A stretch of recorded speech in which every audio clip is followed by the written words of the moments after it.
How many of you have had trouble when it came to parallel parking? Yeah, I know some of you have. Unlike perpendicular and reverse parking, we need more attention to detail for parallel parking.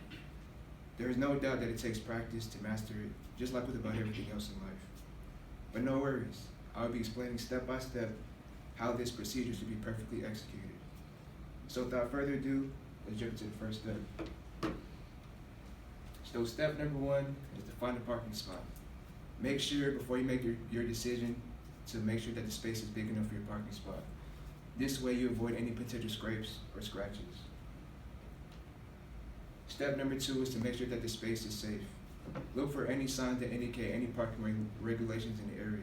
For example, if the space happens to be reserved for a handicapped parker, but you are not handicapped, then you're not parked there. Also, be attentive to any time limits for the spot. This way you avoid any chance of your car getting towed or you getting fined.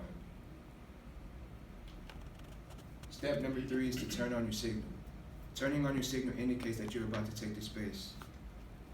The signal marker is usually located on the left side of the steering wheel. If a vehicle happens to be behind you, make sure that you stay put and keep your signal on. If you need to, you can roll down your window and hand signal to the driver behind you to go around you. Step number four is to position yourself.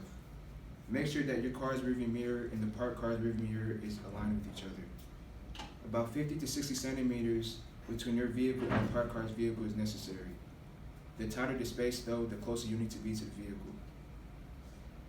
vehicle. Step number five is to have someone help you. If the space happens to be too tight or your parallel parking just not as good, then you should have someone help you. If there happens to be a passenger in the vehicle, make sure that you ask him or her to get out the vehicle to help you. Step number six is to shift your car into reverse. Since you have passed the spot that you intend to park in, you need to make sure that your car is put into reverse. This sets the vehicle in motion to take the space. Step number seven is to begin backing up. Make sure that you're looking over your shoulder as you're backing into the space. Once the back of your seat is even with the back of the vehicle beside you, turn your wheel quickly and evenly to the spot until your vehicle is at a 45-degree angle as you enter the spot. Try not to swing the front of your car into the space too early, as you may scrape or scratch the vehicle in front of you. Step number eight is to back most of the way in.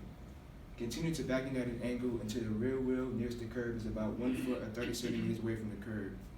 If your rear tire hits the curb, then you've gone way too far. Shift your car back into drive, pull forward, and try again if you need to. Step number nine is to straighten your car as you're pulling in. Turn your wheel towards the road once the rear of your vehicle is mostly in the space and is still slowly moving backwards. Do this when the front bumper of your vehicle is next to the rear bumper of the vehicle in front of you. Step number 10 is to center your vehicle. Once successfully in the space, reposition your vehicle so that it becomes parallel with the curb. If there is still space behind you, continue to back up until you are almost touching the vehicle behind you. And step number 11, the last step, is to open your door carefully. Before getting out of the vehicle, especially on the roadside, you want to make sure that a vehicle or cyclist is not approaching you. Be aware of bicyclists at all times. You may be opening your door into a cycling lane. So, as you can see, parallel parking requires awareness and attention to detail. It may seem intimidating at first, especially for beginners, but of course, nothing happens overnight. You can most definitely learn and get better as you go.